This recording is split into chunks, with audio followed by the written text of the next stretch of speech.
درنو لیدونکو په سلامونه او نیکو هیلو مو هرکلی کوم. د ملګرو ملتونو په غونډه کې به څوک د افغانستان لپاره استازیتوب کوي او څوک به په دغه ملګرو ملتونو امنیت شورا کې وینا کوي. پاتې جزئیات یې په دې ویډیو کې وګورئ او چینل هم سبسکرایب کړئ.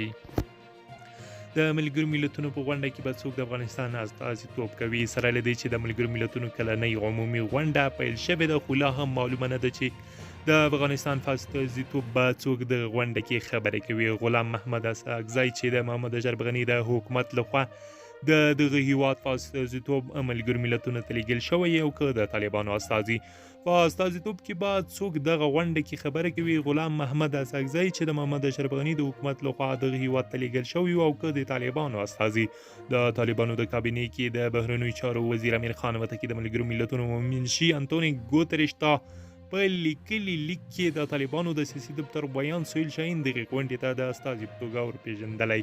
له دې مخکې ښاغلی اسحقزی هم د ملګرو ملتونو سرمنشي ته تېره اونۍ لیک لیږلی او له هغې غوښتي وو چې دی د په خپلې دندې کې پرېږدي. د ملګرو ملتونو د عمومي منشي ویان فرحان حق د متقي د لخوا لیږل شوي لیک تاکید کړی دی او وایي چې لیک کې د ښاغلي اسحقزي ماموریت پای ته رسېدلی او ویل شوي چې هغه نور د افغانستان استازیتوب نه کوي.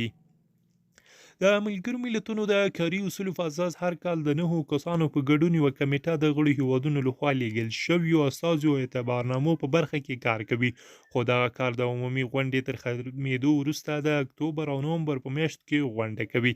سږکال دغې کمیټې کې بهاماس، بوتان، چیلي، چین، نامي، روسیه، سرلان، سویډن او امریکا متحده ایالاتو غړیتوب لري.